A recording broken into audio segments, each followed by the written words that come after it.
Bonjour, j'ai entamé dans la trentaine une deuxième formation universitaire. Si vous avez un jour décidé de changer de carrière, vous aussi aurez été confronté à des employeurs qui vous reprochent une trop grande expérience. Certains précisent par exemple cibler les candidats entre 2 ans et 6 ans d'expérience, excluant ainsi autant les moins de 25 ans que les plus de 30 ans. Même des organismes publics peuvent choisir leurs collaborateurs pour autre chose que leurs seules compétences, ce qui m'a fait réaliser que notre pays fait face à un problème beaucoup plus insidieux et plus répandu qu'il n'y paraît.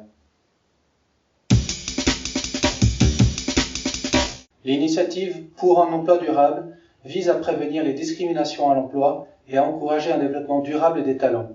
En question, nos lois fédérales qui désavantagent les travailleurs indigènes ou âgés, comme elles mettent aussi en péril la prospérité de la Suisse en entravant la formation continue nécessaire pour créer la main-d'œuvre qualifiée de demain. Prenons d'abord le cas des jeunes diplômés.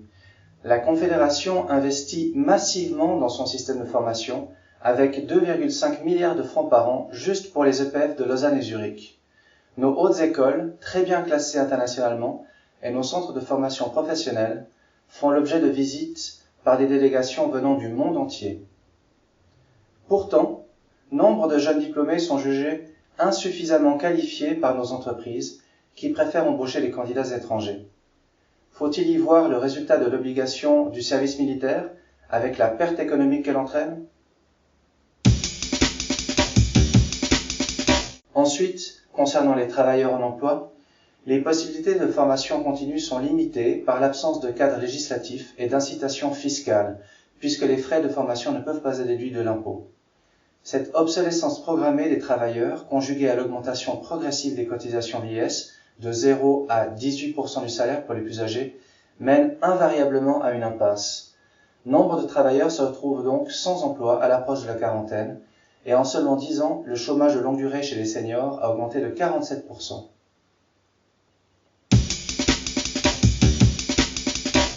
C'est donc pour le bien de tous, mais aussi pour une économie suisse plus performante, qu'il nous faut restaurer l'équité sur le marché du travail, encourager la formation continue et faciliter la mobilité de carrière.